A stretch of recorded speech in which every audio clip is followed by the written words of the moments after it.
Explanation आप सभी के लिए दो चीजें क्लियर कर देता हूँ। स्टोरी बहुत ज्यादा लंबी है, कैरेक्टर्स बहुत ही ज्यादा हैं, तो अगर ईच एंड एवरी डिटेल देने लगूंगा हर एक कैरेक्टर के बारे में, उसकी पुरानी ब्रीफ, पास्ट, हिस्ट्री, सब कुछ, तो ये वीडियो चला जाएगा मोर देन 40 मिनट। इसीलिए ओनली मेन कैरेक्टर्स के ऊपर बात होगी ताकि ये वीडियो आराम से क्रिस्प एंड क्लियर बनकर तैयार हो जाए और आप लोगों को मेन स्टोरी लाइन समझ में आ जाए। दूसरी चीज, जो सभी लोग सोच रहे थे कि इस मूवी का KGF के साथ में कोई ना कोई कनेक्शन होगा या इन दोनों के बीच में कोई स्पिन ऑफ होगा, तो ऐसा कुछ भी नहीं है। दोनों स्टोरी लाइंस डिफरेंट है। KGF एक अलग टाइमलाइन, एक अलग वर्ल्ड, एक अलग डायमेंशन में एग्जिस्ट करती है और सलार एक बिल्कुल ही अलग स्टोरी है। So now without wasting any time चलिए आते हैं इस कहानी की मेन स्टोरी लाइन की तरफ, जिसकी शुरुआत में सीन शिफ्ट होता है खानसार नाम के शहर पे, जहां हम दो दोस्तों को देख पाते हैं। एक का नाम है देवा, एक का नाम है वर्दा। वर्दा का फुल नेम है वरदराज मन्नार, जो कि यहाँ के किंग राज मन्नार का बेटा है। राज मन्नार की टोटल 2 वाइफ होती है। पहली वाइफ से उसको 2 बच्चे होते हैं, रुद्रा जो कि KGF मूवी में गरुड़ा भी था, और एक लड़की। वहीं सेकंड वाइफ से 2 बच्चे होते हैं अगेन, एक वर्दा और एक वर्दा का छोटा भाई। रुद्रा जो कि अपने आप को सुपीरियर मानता था, वो वर्दा को नीचा दिखाने के लिए उसके नाक की नथुनी ले लेता है, और जब देवा को इस बारे में पता चलता है तो वो सीधा रुद्रा से पंगा लेने के लिए पहुंच जाता है, जहां पर वर्दा उसे मना भी करता है कि ये लोग बहुत ज्यादा खतरनाक है, तुझे नुकसान पहुंचा सकते हैं। लेकिन दोस्ती की खातिर देवा कुछ भी करने को तैयार था, जहां पर रुद्रा कहता है कि मेरा एक सॉलिड प्लेयर है, अगर तूने इसको हरा दिया तो नथुनी ले जा। जिस पर देवा गुस्से में आकर पहुंच जाता है सीधा लड़ाई करने के लिए। वर्दा उसे पीछे से रोकता है, लेकिन देवा का गुस्सा था अपरंपार और वो एक स्ट्रेटेजी लगाता है इस जंग में जीतने के लिए। बेसिकली वो एक बिजली की तार को खुला छोड़ देता है और जैसे ही वो तगड़ा प्लेयर उससे भिड़ने के लिए आता है तो देवा बिजली की नंगी तार को पकड़ लेता है, जिससे उसे खुद भी शॉक लगता है और सामने वाला प्लेयर भी बिजली का झटका खाकर गिर जाता है। मगर इस इंसिडेंट के चलते उसके पूरे हाथ पे करंट लग गया था, यानी बिजली का निशान बन गया था जो कंधे तक पहुंच रहा था। लेकिन एंड कंक्लूजन ये निकलता है कि उसने वर्धा को उसकी नथुनी दिलवा दी थी। फिर सीन शिफ्ट होता है रात में, जहां वो खुद के घर यानी कि देवा अपने ही दरवाजे पर कीले वीले ठोक रहा था, उसे पूरी तरीके से प्रोटेक्ट कर रहा था, क्योंकि उस घर में उसकी माँ बैठी हुई थी। तभी कुछ लोग आकर देवा और उसकी माँ को मारने लगते हैं, लेकिन तभी वर्धा वहां पर पहुंच जाता है और कहता है कि तुम देवा और उसकी माँ को छोड़ दो, वो मेरा दोस्त है। जहां पर गुंडा भैया कहता है कि तेरे पापा का ये ऑर्डर है, अगर हमने इन्हें नहीं मारा तो गड़बड़ हो जाएगी। यहाँ वर्धा बिना कुछ सोचे समझे अपने हाथ का एक कड़ा निकालकर उस बंदे को दे देता है, क्योंकि उस कड़े से बेसिकली एक कंप्लीट लोकेलिटी का डिस्ट्रीब्यूशन होता है। मतलब कि जिसके पास छोटा कड़ा है तो वो एक छोटा जिला या तहसील रखता है, किसी के पास बड़ा कड़ा है तो एक शहर जितनी पावर है। खैर गुंडे को तो ज्यादा पावर से मतलब थी, इसलिए कड़ा लेकर वो देवा और उसकी माँ को छोड़कर चला जाता है। घर से बाहर निकलने के बाद माँ देवा को कहती है कि हम लोग यहाँ से चले जाएंगे और आज के बाद कभी भी खानसार में लौट कर नहीं आएंगे। लेकिन माँ से वादा करने से पहले देवा जाकर वर्धा से वादा करता है कि आज तूने मेरे लिए जो किया, मैं हमेशा तेरे लिए शुक्रगुजार हूँ, तेरे लिए शिकार भी बनूंगा और शिकार भी करूंगा, जब भी तू बुलाएगा दौड़ा चलाऊंगा। और वर्धा खुद भी कह देता है कि हाँ भाई, अब तुम्हारी जान को यहाँ पर खतरा है तो अभी तुम निकल जाओ। लेकिन जाने के साथ साथ वो उसे एक नाम भी दे देता है जो कि होता है सलार। जिसके बाद सीन शिफ्ट होता है प्रेजेंट टाइम में, और यहाँ हम देख पाते हैं एक बहुत बड़े बिजनेसमैन को जो कि खानसार के दुश्मनों से बचकर अब इंडिया के बाहर रह रहा होता है, लेकिन उसकी बेटी इंडिया चली जाती है। अब जो सारे दुश्मन उस बिजनेसमैन का वेट कर रहे थे वो नहीं मिला, उसकी बेटी मिल गई तो बल्ले बल्ले। अब जहाँ एक तरफ सारे दुश्मन बेटी को ढूंढने में लगे थे, वहीं उसके पिताजी इंडिया में अपने कॉन्टैक्ट्स को यूज करते हैं और बताते हैं कि मुझसे गलती हो गई, मेरी बेटी इंडिया पहुंच गई है, दुश्मन यानी कि खानसार के लोग उसे पकड़कर चीर फाड़ देंगे, मैं चाहता हूँ कि तुम उसे बुला लो, वही उसकी मदद कर सकता है। अब पूरी पिक्चर में उसे बुला लो, वही है जो सबकी मदद कर सकता है, वही है जो हर किसी को धो सकता है। यानी कि ऑलमोस्ट 2 घंटा यहाँ पर देवा के बारे में वो उसे यही बातें चल रही होती है। तो मैं यही 2 शब्द काटूंगा, यानी कि वो और उसे, और ये वीडियो छोटा बन जाएगा। खैर मजाक कर रहा हूँ। इंडिया में जो बिजनेसमैन का दोस्त होता है वो बताता है कि श्रुति हसन की अब रक्षा खाली एक ही शख्स कर सकती है और वो है अम्मा। अम्मा बोले तो देवा की मम्मा, लेकिन इसके लिए श्रुति को झूठ बोलना पड़ेगा कि मैं एक इंग्लिश टीचर हूँ। इस प्लेस का नाम होता है तिनसुकिया, जहाँ पर सलार की mummy being a Hindi teacher बच्चों को पढ़ाने का काम करती थी, बहुत ही ज्यादा स्ट्रिक्ट होती है। और श्रुति को ये झूठ बोलना था कि मैं इंग्लिश टीचर बनकर गाँव के बच्चों को अच्छी एजुकेशन देना चाहती हूँ, तो मुझे आपके अंडर जॉब वगैरह दिलवा दो, मैं बच्चों को पढ़ा दूंगी। आंटी जी मना कर देती है कि तू नहीं टिक पाएगी, बच्चे बहुत हरामी है, लेकिन श्रुति कहती है कि आजमा कर तो देख लो, 3-4 दिन में अगर नहीं बने तो मेरे को भगा देना। और बेसिकली उसे 3-4 दिनों का वक्त ही चाहिए था ताकि सलार भाई साहब जो भी श्रुति के पीछे पड़े उसे पेल कर रख दे। अब जहाँ एक तरफ वो रोज स्कूल जाकर बच्चों को पढ़ाने लगती है, वहीं दूसरी तरफ सलार भैया जाकर खानसार के दुश्मनों को ठिकाने लगा लगाते रहते हैं। लेकिन इस बीच उनकी मम्मी का पॉसेसिवनेस भी दिखाया जाता है, जहाँ एक तरफ उनका यह मानना था कि मेरा बेटा शाम को 6 बजे से पहले घर आ जाना चाहिए, और ऊपर से कोई बड़ा हथियार तो क्या, प्लास्टिक का चक्कू भी उसके हाथ में नहीं होना चाहिए, क्योंकि उसे नुकसान पहुंच सकता है। मतलब कि हर तरीके से वो अपने बेटे देवा को प्रोटेक्ट करना चाहती है। इसी बीच एक फॉरेनर जो कि इलीगल माल इंडिया में सप्लाई करना चाहता था, लेकिन हर जगह पुलिस, मीडिया, इन सब का डर था उसे, तो वो अपने किसी कॉन्टैक्ट को बुलाता है और कहता है कि भैया माल की सप्लाई वगैरह करवा दे, एक बड़ा हिस्सा तुझे दूंगा। अब ये भी जो गैंगस्टर होता है, ये भी अच्छा खासा नामी गिरामी गैंगस्टर होता है, तो ये यहाँ पर खानसार की सील इसके माल पर लगवा देता है। अब ये जो सील है, ये पूरे राज्य तो क्या, स्टेट तो क्या, डिस्ट्रिक्ट तो क्या, पूरे के पूरे भारत देश में चलती है। इस सील को कोई भी रोक नहीं सकता, पुलिस, नेता, डॉक्टर, वकील, गुंडा, मतलब इस सील के आगे सब नील है। जिसने सील को तोड़ा, लोग आकर उसे तोड़ देंगे। बीच में होता है कि पुलिस वाले उस गाड़ी को रुकवा लेते हैं, लेकिन जैसे इस सील को देखते हैं तो उनकी सील खुल जाती है, यानी कि वो लोग भी डर कर भाग जाते हैं और कहते हैं कि इस माल को छुआ तो यहाँ के लोग हमें कच्चा चबा जाएंगे। माना जाता है कि खानसार की सील है, और खानसार एक ऐसा देश है जो कि भारत के नक्शे तक पर नहीं है। यहाँ के लोग इंसान नहीं, खूंखार जानवर हैं, और वहाँ की सिक्योरिटी तो अमेरिका के प्रेसिडेंट के व्हाइट हाउस से भी ज्यादा सिक्योर है। कुल मिलाकर खानसार के बारे में बहुत ज्यादा बड़ी बातें होती है कि उधर का माल है, रोकना नहीं है इसको। अब ये माल तो नेपाल जा रहा होता है, इसमें पंडित नाम का एक शख्स भी बैठा होता है, जिसके पास में खानसार की आंटी जी का कॉल आता है और वो बताती है माल नेपाल तो जा रहा है, लेकिन अब तू अपने आदमियों को लेकर के असम में तिनसुकिया पहुंच, वहां पर श्रुति जो कि हमारे दुश्मन की बेटी है वो मौजूद है, उसको लेकर मेरे पास में आ। अब आंटी जी के कहने पर पंडित जी अपनी पूरी टीम को उठाकर तिनसुकिया पहुंच जाते हैं। यहाँ पर उन्हें श्रुति मिल भी जाती है और वो उसको लेकर जाने लगते हैं। अम्मा जी अपने आंखों के सामने ये सारा रायता फैलते हुए देख नहीं सकती थी। वो बाकी के लोगों को कहती है कि अरे भाई, लड़की पर अत्याचार हो रहा है, कोई तो बचाओ, कोई से रोको। तो कोल माइन में काम करने वाले लोग कहते हैं कि तेरा भी तो बेटा है, तू क्यों नहीं बोल देती है। तो अम्मा जी अपने बेटे देवा को कहती है कि जा बचा ले उसको।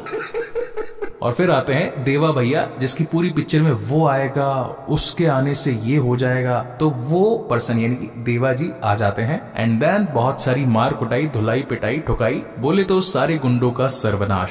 मगर अब ये बात खानसार तक भी पहुंच जाती है कि हमारा माल तिनसुकिया में रोका गया है। सील को रोकना यानी कि मौत को दावत देना। तो वर्धा जी, मतलब जो शुरू के स्टार्टिंग में नथुनी के लिए लड़वा रहे थे, वो कहते हैं कि इस पूरी इंडिया में एक ही शख्स है जो सील को रोक सकता है, और वो होगा देवा। और खानसार के नियमों के हिसाब से जिसने सील को रोका वो मरेगा, यानी कि अब देवा मरेगा। मीनवाइल कहानी में ये भी पता चलता है कि जिसने सील बनाई वो खुद भी है सलार, यानी कि देवा ने ही ये सील बनाई थी। खैर, अब श्रुति जी की जान तो बच चुकी होती है, और अब उसे सेफ रखवाने के लिए देवा अपने खास आदमी यानी कि जो शुरू वाला गैंगस्टर आदमी था उसे बोलकर श्रुति को दूर कहीं भिजवाने लगता है, और अब जंग छेड़ने वाला होता है वर्धा के खिलाफ। मीनवाइल रास्ते में जाते जाते श्रुति जी गैंगस्टर से पूछती है कि आखिर सलार कौन है, इसकी मम्मी कहाँ से आई है, ये स्कूल चलाने का क्या फायदा है, वो रेंज पाना स्क्रू ड्राइवर चलाने वाला इंसान गन वगैरह कैसे इतनी चला रहा है, उसके नाम की सील क्यों है। मतलब ऑलमोस्ट 50-60 क्वेश्चन उसको पूछ लेती है। तो उस बेचारे को एक पूरी स्टोरी सुनानी पड़ती है। वही स्टोरी हम भी आपको सुनाएंगे, लेकिन क्रिस्प एंड क्लियर। तो बात है आज से हजारों साल पहले की, यानी कि उसमें राम युग, कृष्ण युग, महाभारत युग, ये सब आ गए। तेनाली राम, अकबर, बीरबल सब घुस गए इसमें। तो उन दिनों लूटपाट का बड़ा चलन था, जिसमें 3 कबीले शामिल होते हैं। इनका नाम होता है शौर्यांग, मन्नार और गनियार। 1000 साल तक इन्होंने निर्विरोध, बोले तो बिना लड़े, खुद से इंटरनली दूसरे लोगों से लड़ भिड़ कर पैसा वैसा खूब छापा, अपना खुद का एक साम्राज्य बना दिया, जिसको कहा जाता है खानसार। हर एक कबीले का एक लीडर होता है। उस टाइम पे मन्नार जी के लीडर होते हैं शिव मन्नार। और जब 1947 में इंडिया पाकिस्तान का डाइवर्जन हो रहा था, तो ये पहुंच गए सीधा पार्लियामेंट में अपने बेटे गोद में रख करके राज मन्नार को, और जाकर खानसार को इंडिया के मैप से मिटा दिया और कहा कि इंडिया का कोई भी कानून खानसार पर लागू नहीं होगा, लेकिन खानसार का कानून पूरे इंडिया पर लागू होगा, क्योंकि इंडिया में जहां से भी illegal gold, diamond, weapons, drugs, cocaine, रोकड़ा, जो भी मालपानी आएगा, खानसार का उसमें कुछ 30-40% का कट होगा। अब धीरे धीरे करके समय आगे बढ़ता गया, शिव मन्नार की हालत खराब होती गई। तो अब लॉजिकली तो अगर वो मर जाते हैं यानी कि मन्नार कबीले के बाद में शौर्यांग कबीले के लीडर की बारी आनी चाहिए सब पर रूल करने के लिए, लेकिन उनका बेटा राज मन्नार ये नहीं चाहता था। इसलिए यहाँ पर वो एक बहुत बड़ा गेम खेलता है। गनियारों को तो छोड़ देता है, शौर्यांग वाले पूरे कबीले के हर एक शख्स को मरवा देता है और फिर खानसार में बड़ी बड़ी दीवारें खड़ी करवा देता है। हाईटेक सिक्योरिटी यहाँ पर मंगवा लेता है ताकि कोई मेन लीडर बन ही नहीं सके, और उसके बाद कुछ रूल्स एंड रेगुलेशंस सभी पर लागू कर देता है। अब इसे थोड़ा ध्यान से सुनना क्योंकि मूवी का यही सबसे कंफ्यूजिंग पार्ट है जिसे हम एक्सप्लेन कर देते हैं। राज मन्नार ने अपने पूरे राज्य को 101 शहरों में डिवाइड कर दिया होता है और हर एक शहर का एक लीडर भी तैनात कर दिया जाता है। अब ये जितने भी लीडर है यानी कि 101, इन्हें भी 3 पार्ट्स में डिवाइड कर दिया जाता है। नंबर 1 पर होते हैं कपार, सेकंड नंबर पर होते हैं सरदार और फिर थर्ड नंबर पर आता है कर्ता। 61 कपार ये होते हैं थर्ड नंबर पर, तो इनके पास में खाली 1 वोट की ताकत होती है। 8 होते हैं सरदार जिनके पास में 3 वोट की ताकत होती है और 1 होता है कर्ता जिसके पास में 15 वोट की ताकत होती है। तो यानी कि 61 + 24 + 15 हो जाते हैं 100। और 1 वोट इनका नाकारा बेटा था जिसने की शुरुआत में एक बड़े वाले राज्य को खो दिया था, तो एक छोटा वाला राज्य इसे भी दे दिया जाता है, तो टोटल मिला के 101 हो जाते हैं। अब यहाँ पर सबसे खास बात ये थी कि राज मन्नार ने 8 सरदारों में से 5 लोग तो खुद ही ठूसे हुए थे। हर एक का नाम, हर एक की कहानी बताऊंगा, बहुत लंबी हो जाएगी story. So now direct story पर वापस आते हैं। इस वक्त कर्ता बोले तो राज मन्नार जिसके पास में 15 वोट्स की ताकत होती है, जो कि फॉर द मोमेंट पूरे खानसार को मैनेज कर रहा होता है। उसके पास में ये इन्फॉर्मेशन आती है कि किसी ने खानसार से एक बहुत बड़े गन्स, ग्रेनेड, इलीगल वेपन का ऑर्डर दिया है यूएस में कहीं तो,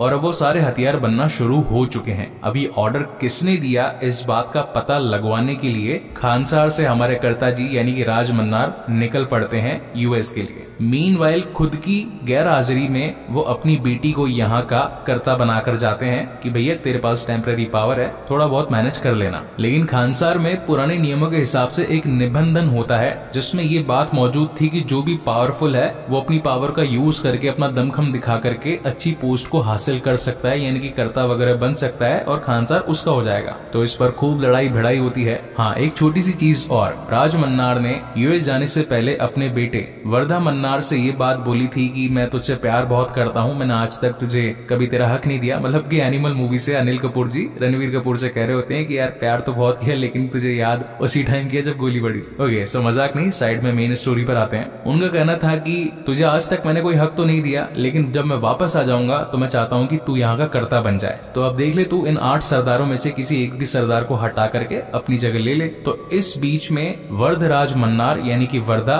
उस शख्स को चूज करता है। जब बचपन में वर्धा ने अपना कड़ा एक आदमी को दे दिया था तो उसका बेटा नारंग इस पोस्ट पर होता है, तो वो नारंग को हटवाकर खुद एक सरदार बन जाता है फॉर द मोमेंट के लिए। तो सभी लोग आकर नारंग को भड़का देते हैं कि यार ये तो कर्ता बन जाएगा, एक काम करते हैं वर्धा को निपटाते हैं, उसके बाद में देखा जाएगा, जो भी यहाँ का शासन संभालेगा देखेंगे उसको। तो पूरे खानसार में मार कुटाई स्टार्ट हो जाती है। लेकिन इस वक्त टेम्पररी पावर होती है राज मन्नार की बेटी के पास में, तो वो एक कानून यहाँ पर लगा देती है जिसे कहते हैं सीज फायर। सीज फायर का मतलब होता है कि गोली बारी, मार कटाई, छूरा छपाटा कुछ नहीं होगा, कोई लड़ाई नहीं करेगा। मगर उसी का भाई रुद्रा मन्नार ये कह देता है कि खानसार की किताब में लिखा हुआ है कि कर्ता डायरेक्ट कोई डिसीजन नहीं ले सकता, सभी सी लेवल मेंबर्स की वोटिंग होगी। सी लेवल मतलब जो कि कंपनी के सीईओ, सीटीओ, सीएमओ होते हैं, तो यहाँ पर ये आप इनको मान सकते हो। अब ये वोटिंग होने वाली थी 9 दिनों के बाद में, जहाँ पर ये बात क्लियर होगी कि सीज फायर रखी जाए कि हटाई जाए। अगर सीज फायर लगी रहती है वोटिंग में जीतने पर, यानी कि अब कोई किसी से मार कटाई नहीं करेगा, नॉर्मलाइज शासन होगा। और अगर हटा दी जाती है वोटिंग में ये बात लागू हो जाती है, तो हर जगह मार धड़ाई होगी, जो भी अपने किसी को भी दुश्मन वगैरह मानते हैं सारे के सारे लोग मार दिए जाएंगे। तो इस चक्कर में ये जो 8 सरदार होते हैं ये अपनी अपनी टीम को बिल्डअप करने के लिए दूसरे देशों से एक एक टीम बुलवा लेते हैं। किसी की रशिया से आती है, किसी की जापान से आती है, किसी की यूएस से आती है। तो यहाँ पर वर्धा का छोटा भाई उससे कहता है कि भैया अपन भी फाइट के इन बिटवीन ही है, अपनी भी कोई आर्मी वगैरह बुलवाओ। तो यहाँ पर वर्धा जी को अपना बचपन का दिया हुआ वादा सलार से याद आता है और वो एक ही आदमी से मदद मांगने के लिए जाते हैं, यानी कि देवा, और वो इनकी मदद करने के लिए यहाँ पर आ भी जाता है। अब इस बीच कहानी में 3 ऐसे बड़े बड़े इंसिडेंट्स होते हैं जो कि मैं एकदम शॉर्ट में निपटा देता हूँ। पहली बात तो ये कि नारंग अपने बेटे को अब एक नया सरदार बनाना चाहता था। बेटा जो कि हरामी था, हर दिन एक नई लड़की लाना चाहता था, पतंग उड़ाकर लड़की चूज करता था, तो सलार गुस्से में आकर उसे मार देता है। सेकंड बड़ा इंसिडेंस ये होता है कि नारंग जो कि अपने बेटे की मौत का बदला लेने के लिए वर्दा और सलार और उसके दोस्तों को सभी को अपने जेल में ठूस देता है और 9 दिनों तक ये लोग वहीं पे बंद रहने वाले होते हैं। और थर्ड इंसिडेंस होता है कि बीच बीच में श्रुति अपने गैंगस्टर के साथ में ये स्टोरी पूछती रहती है कि अब उसने क्या किया, बाद में क्या किया, मतलब केजीएफ वाली लाइनअप थोड़ी चल रही होती है। तो खैर स्टोरी को स्ट्रेच करने के लिए ये तीनों पॉइंट्स स्टोरी में डाले गए थे, लेकिन एक्सप्लेनेशन के हिसाब से ये तीनों जल्दी में ही मैंने निपटा दिए हैं। अब बात करते हैं डायरेक्ट कंक्लूजन पर। 9 दिन हो चुके होते हैं पूरे और अब तो राज मन्नार भी आ चुके होते हैं यूएस के दौरे से अपने खानसार में, जहां पर इस वक्त वोटिंग चल रही थी 3 टाइप के लोगों के बीच में, नंबर 1 यानी कि कपार, नंबर 2 यानी कि सरदार और नंबर 3 यानी कि कर्ता। लेकिन 50-50 पॉइंट्स दोनों तरफ हो जाते हैं। 50% लोग बोलते हैं कि भाई हटाओ सीज फायर और 50% लोग बोलते हैं कि नहीं लगे हुए रहने दो सीज फायर। अब सारा कुछ वर्दा के लास्ट ओपिनियन पर डिपेंड करता था कि हटाओ या फिर लगाओ। तो वर्दा के पिताजी यानी कि राज मन्नार जो कि कर्ता होते हैं, जिनके पास में 15 वोट्स की पावर भी होती है, वो यही सोच रहे होते हैं कि वो तो लगी भी रहने देगा सीज फायर, ताकि मार कुटाई नहीं हो, कोई भी उसे जान से ना मारे और आगे आने वाले वक्त में वही यहाँ का मेन लीडर वगैरह बन जाए। मगर वर्दा जी यहाँ पर कर देते हैं कि सीज फायर को हटाओ। अब उसने ये ऑप्शन क्यों लिया वो हमें इसके सेकंड पार्ट में पता चलेगा। अब यहाँ पर होता क्या है कि हर कोई मार कुटाई पर उतर आता है, जहाँ पर वर्दा और सलार यानी कि देवा ये दोनों मिलकर ढेर सारे लोगों को, ढेर सारे सरदारों को कूट पाट देते हैं। बहुत सारा खून खराब होता है, ढेर सारी फाइटिंग। लेकिन इस चलती मार कुटाई में यहाँ राज मन्नार को भी कोई शख्स मारने के लिए आता है, जो कि होता है उसका खुद का जवाई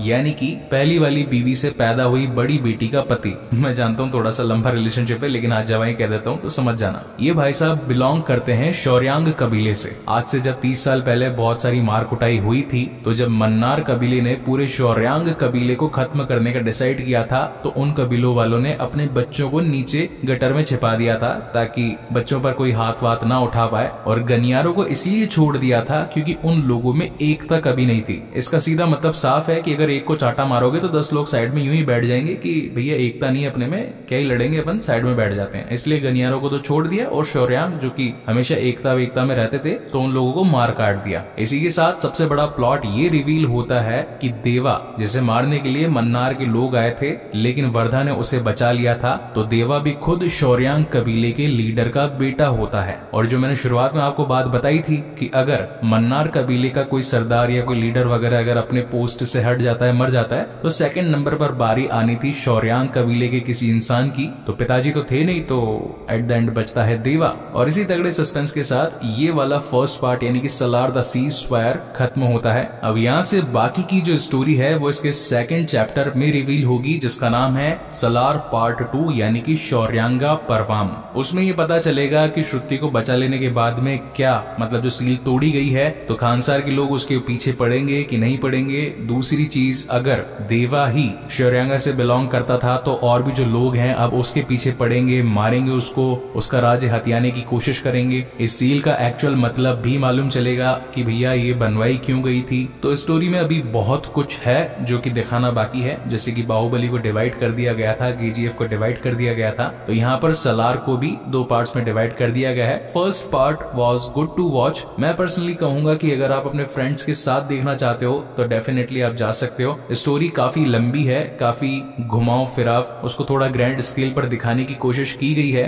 कलर ग्रेडिंग डार्क रखी गई थी, इसलिए अंधेरे वाले शॉट्स ज्यादा ठीक से दिखेंगे नहीं। मोबाइल की ब्राइटनेस फुल करके देख लेना। तो ये था मेरी तरफ से सलार का एक्सप्लेनेशन, जो कि आप काफी टाइम से डिमांड कर रहे थे। आई होप कि ये वीडियो आपको पसंद आया हो। अगर आया है तो प्लीज इस वीडियो को लाइक कमेंट शेयर जरूर कीजिएगा, और अगर पहली बार इस चैनल पर आए हैं तो इसे सब्सक्राइब जरूर कीजिएगा। हाल ही में जितनी भी लेटेस्ट रिलीज मूवी हुई है, हमने उनका रिव्यू प्लस एक्सप्लेनेशन दोनों ही कर दिया है। कुछ दिन पहले डंकी का किया था, आज सलार का आ चुका है, और अब डीसी की जो और भी मूवीज है जैसे कि फ्लैश, ब्लू बीटल, इसी के साथ लेटेस्ट रिलीज एक्वामैन 2, वो सब भी आनी बाकी है। So don't forget to subscribe. आगे हम और भी अच्छी और बेहतरीन मूवीज आप लोगों के लिए लाते रहेंगे। सो तब तक के लिए की वॉच।